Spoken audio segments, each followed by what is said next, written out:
Welcome back, everyone. We're diving deep today into, a book that really caught my eye, Return to the River by Yeah. Dave Pelzer. And, you know, I know what you might be thinking, another pandemic book. Like, haven't we had enough of those? Right.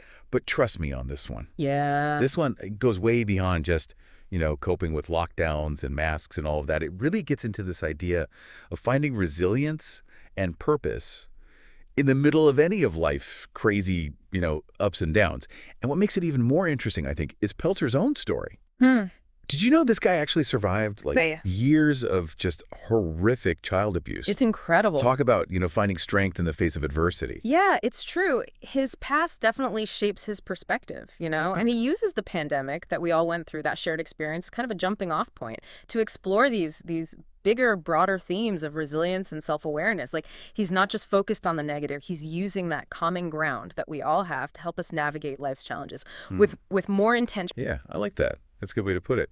One of the things that really grabbed me right away was his focus on adapting to change.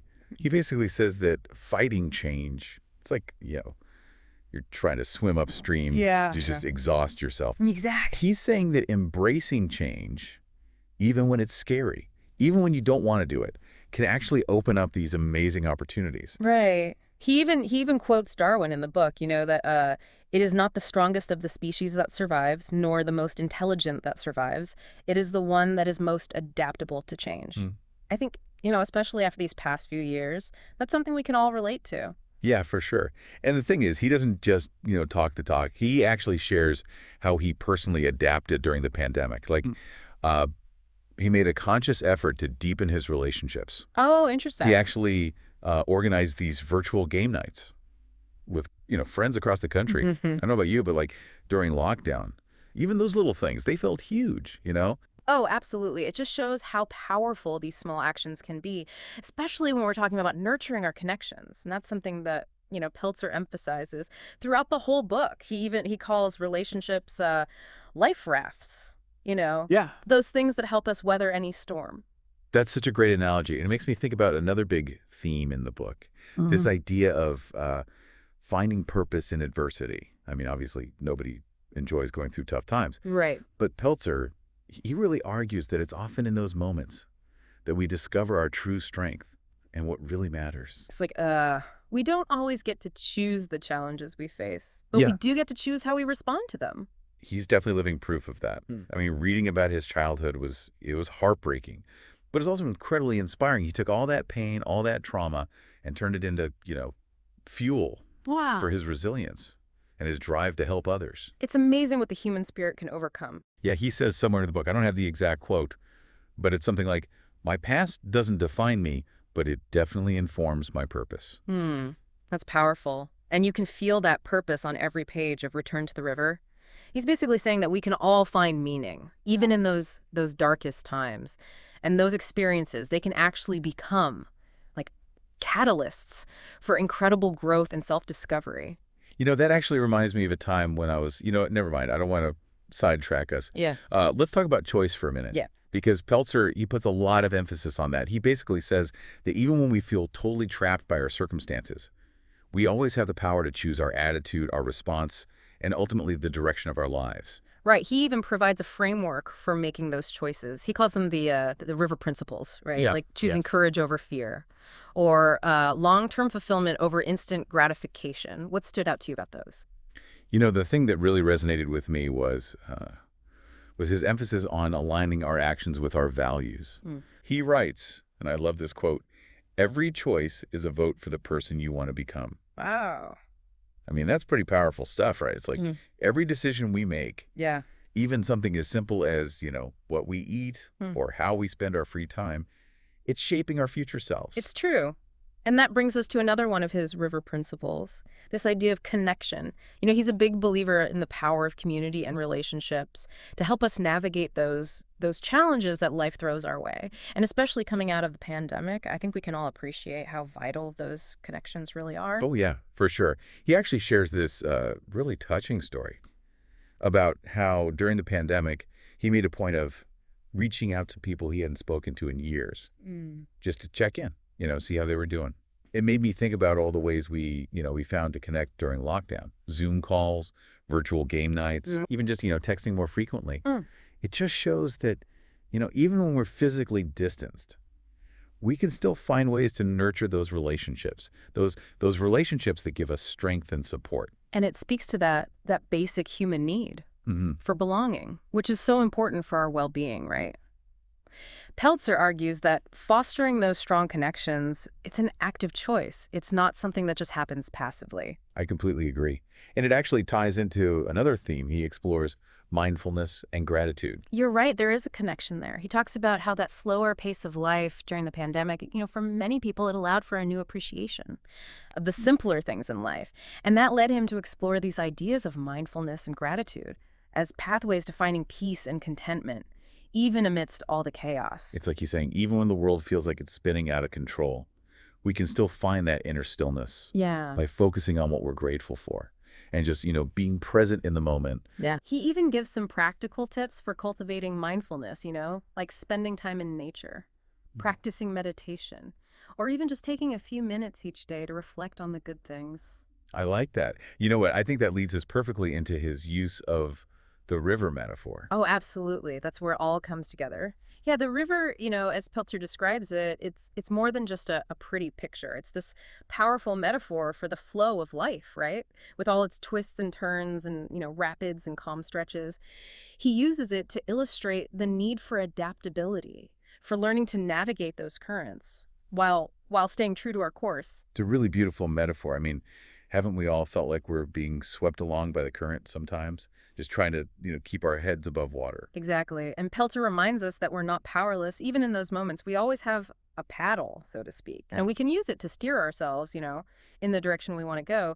It's about finding that balance between accepting the things we can't control and taking responsibility for the choices we can. And he's not just talking about surviving, is he? He's talking about thriving, about using those experiences, those river rapids, Yeah. to actually grow and evolve. Exactly. He writes, "The river of life is a journey of transformation. We are constantly being shaped and reshaped by the experiences we encounter." He wants us to see those challenges, not as obstacles, but as opportunities for learning and growth. That's such a powerful shift in perspective. And it's not just about individual growth either, right? Right. He talks about how our actions, our choices, they create ripples Yeah. that affect the people around us, our communities, even the world at large. It's that interconnectedness that he keeps coming back to, especially, thinking about the pandemic. He says, we are all part of a larger ecosystem, and our well-being is inextricably linked to the well-being of others. Hmm. It's a good reminder that, we're not just isolated islands. Our actions have consequences that go way beyond ourselves. So it's not just about finding our own peace and purpose. It's about contributing to something bigger than ourselves, about making the world a better place. Exactly. He challenges us to ask ourselves, how can I use my unique gifts, my experiences, to make a positive impact on the world around me? It's about finding that sense of purpose that extends beyond just our own little lives and connects us to something larger. I love that. It's like he's saying that finding our place in the river of life, it isn't just about navigating our own personal journey. It's about being part of that larger flow, Yeah. contributing to the health and well-being of the whole ecosystem. And that's what makes Return to the River so much more than just, another self-help book. It's a call to action, an invitation to become more conscious, more compassionate, more engaged members of our communities and the world at large. So what does this all mean for you, our listener? We've explored some pretty deep waters here today, from adapting to change and finding purpose in adversity Yeah. to the power of choice, connection, and mindfulness. What's resonating with you most? Maybe it's the image of the river itself, that metaphor for, the constant flow of life, with all its challenges and opportunities. Or maybe it's Peltzer's emphasis on the power of choice, that even in the middle of chaos, we have the ability to steer our own course. Or maybe it's that reminder that we're not alone in this journey, right? We Yeah. all have our own rivers to navigate, but we can find strength and support in our connections with others, in our shared humanity. Whatever it is that's speaking to you, we hope this deep dive has sparked, some reflection, some inspiration, and maybe even a renewed sense of hope. Because, at the end of the day, Return to the River is really a testament to the incredible resilience of the human spirit. It's a reminder that we are capable of overcoming even the most daunting challenges Mhm. and emerging stronger, wiser, and more connected on the other side. And if you're looking for a guide, Yeah. to help you navigate your own rivers of life, we highly recommend checking out Return to the River. I mean, this deep dive, it's just scratched the surface of all the insights and wisdom that Pelzer offers. He really challenges us to think differently about the way we approach those challenges in life, Yeah. and to see them not as obstacles to be feared, but as opportunities for growth, for resilience, and ultimately for transformation. So as we wrap up this deep dive, we'll leave you with a final, thought-provoking question to ponder. What lessons have you learned from navigating the rivers in your own life? And how can you use those lessons to create a more fulfilling and meaningful journey ahead? We'd love to hear your thoughts. Connect with us on social media and share your reflections. And until next time, keep exploring, keep learning, and keep diving deep. It's funny, before we started this whole deep dive thing, I was a little skeptical, Hmm, about reading another pandemic book. Like, I thought, haven't we had enough of those? I get it. But Return to the River, it really surprised me. It's so much more than just, a reflection on those crazy times. It's like a guidebook almost Hmm. for navigating any of life's challenges with Mhm. this renewed sense of purpose and hope. I think what makes it so effective is Peltzer's willingness to be vulnerable, Yeah. to share his own struggles, his own triumphs in this really raw and honest way. It makes his message feel so authentic Hmm. and relatable, which is something I think we all need, especially when we're going through tough times. Absolutely. He doesn't shy away from the tough stuff. Yeah. And that's what makes his insight so powerful, I think. He's not just, offering platitudes. He's Right. sharing hard-won wisdom from from a life that's been, marked by both Hmm. incredible adversity and incredible resilience. And it's that resilience, that ability Wow. to not just survive, but to thrive, Yeah. in the face of those challenges. That's the most inspiring takeaway for me from Return to the River. He reminds us that we all have that inner strength. We all have it within us. And that even those darkest times, they can be catalysts for really profound growth Mm. and transformation. And you know what? It's not just about overcoming the challenges. It's about using those experiences to fuel our own personal growth, to refine our values, and to emerge on the other side with a deeper understanding of ourselves and what really matters. He encourages us to see those river rapids, those difficult moments, not as obstacles to be feared, but as opportunities to learn, to adapt, and to become even stronger and more resilient. So as we wrap up our deep dive into Return to the River, let's just recap those key takeaways one last time. Embrace change. Find purpose in adversity. Make conscious choices that align with your values. Nurture those connections that give you strength. And cultivate mindfulness and gratitude, even amidst the chaos. And above all, remember, you have the power within you to navigate any challenge, to find your own peace and purpose, and to create a life that is both meaningful and fulfilling. Thanks for joining us on this deep dive. And until next time, keep exploring, keep learning, and keep diving deep.